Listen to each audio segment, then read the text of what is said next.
morning. I'm going to say guten Morgen. Good morning. In Good English. morning. Good. Kein Französisch, kein Deutsch, nur English. Oui, je comprends. Alors, commençons. I want to welcome each one of you to the first validation conference, world conference ever. And I'm so happy to see you here and know that you have taken the time and given of your energy. That gives me so much pleasure and makes my life here on earth worthwhile. After you left New York with two little girls and you went back to the Montefiore home, tell me a little bit about what you saw. Well, the people in the special services, and I knew some of them from before, most of them were restrained, but the people were in we call them geriatric chairs, with a tray very often in front, so they couldn't move. There was a lot of yelling, oh, help, help, nurse, help. And so Haldol and Thorazine had just emerged. It was a new drug. So that was given when the people yelled. They got some Haldol and Thorazine to keep them quiet. And that was the goal, was that they would be quiet. Most of them, if they did anything, they used reality orientation and also negative reinforcement. I don't think they were aware that's what they were doing. But if you yell like that, you're not going to get any dinner. Well, because what was happening was horrible.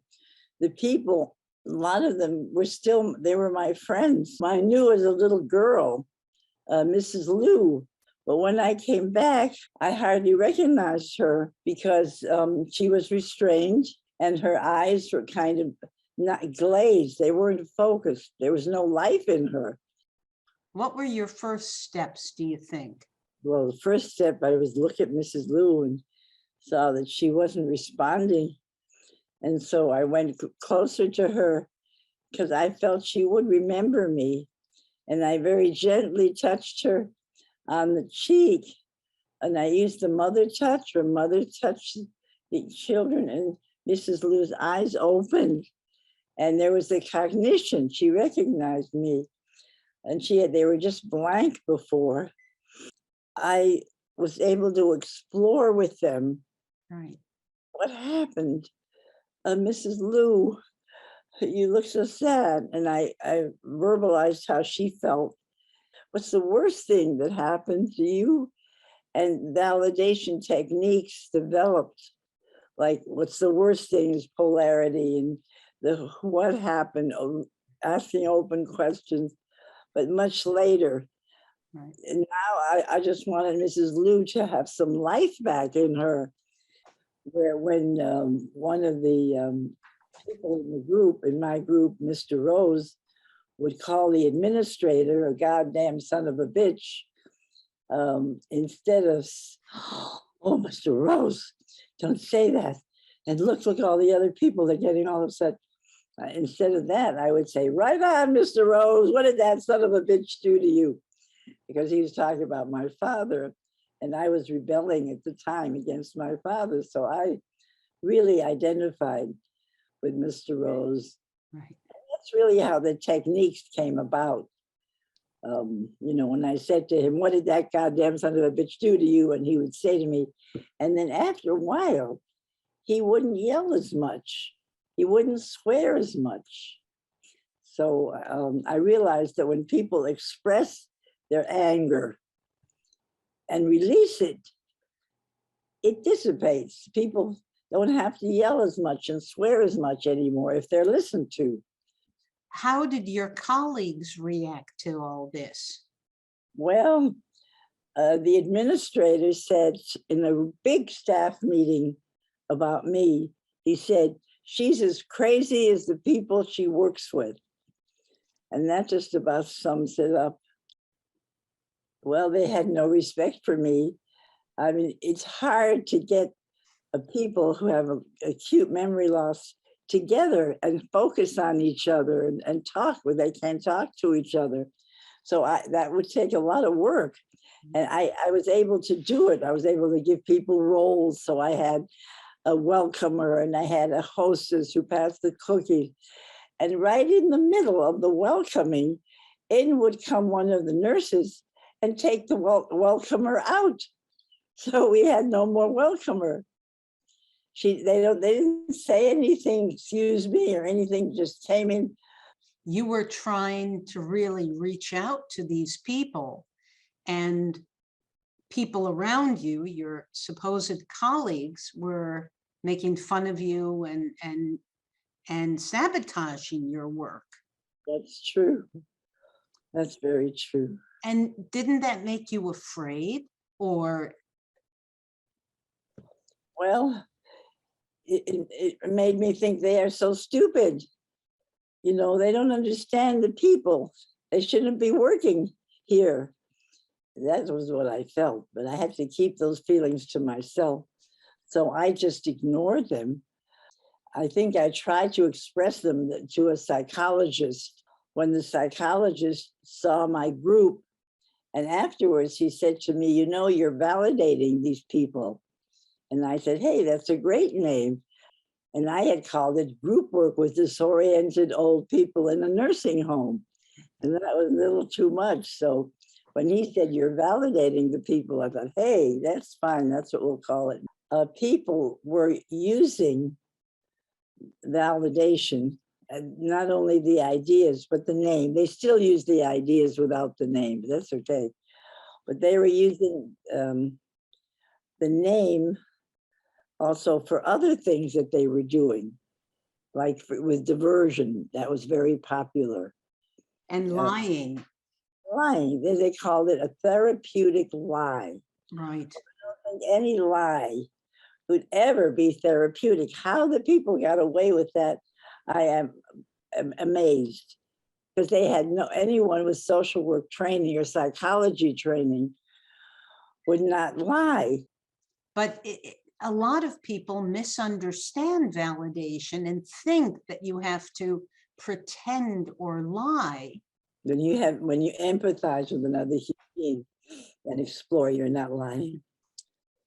I think that's terrible. But how do you handle all the criticisms and misunderstandings? Get angry, like I'm angry now. I wrote in some articles, in some social work journals. I was very fortunate that my husband, Ed, was a filmmaker, because he filmed my group. And someone had come from the Office on Aging, and they saw the group. And the director of the office, said, hey, this is a good method, because she saw the results. And at first, they thought it wasn't real people. They thought that Mrs. Gogolick and Mrs. Flew and Miss Freeman, that they were all actors. You were asked then to do a workshop down in Columbus. Right. And you said no. That's right. I said I couldn't do it. And he said, he said, you get right back on the telephone and tell them you do it. Yes, that was Ed. That's right. Right. Then somebody from that workshop told somebody else, who told somebody else, who told somebody else, and soon you were booking up a full calendar. And then you were living in Vienna, I think, at the time, and you asked me to come, and they wanted to do a training workshop. March 1989. That was the first one in Europe.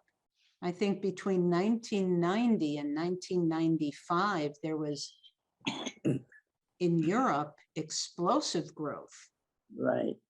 Can you talk about how you changed it at all? Well, after the workshops, everybody got evaluation. And I looked at those evaluations, and a lot of them said, it's not clear, it's too much information, we can't process it. So I learned that I have to simplify And that's when I started to role play. Instead of being very academic, I role played, something I can do well. And from the role play, the people learn much more than when I talked. Well, the most important is to have empathy and not think of the old person who has a memory loss as having a disease. The disease model, I think, is not only cruel, but inaccurate and unethical.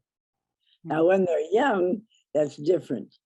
But at my age, at age 90, which I am, if I suddenly don't know where I am, that would not be a disease. That would be a function of aging, where I'm losing a lot of brain cells and my cognition isn't so great.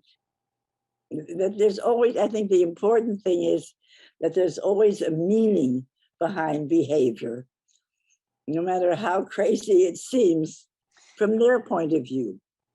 But let's go back to your 50-year career from 1961, when you first started back at the Montefiore home, to publishing your book in 82, going out on the road and developing your workshops, and having done over 2,000 workshops over the whole world. What do you think was your biggest mistake? My biggest mistake, I think, is trying to do too much at one time. I'm going to ask the opposite. What was your proudest moment? Proudest moment.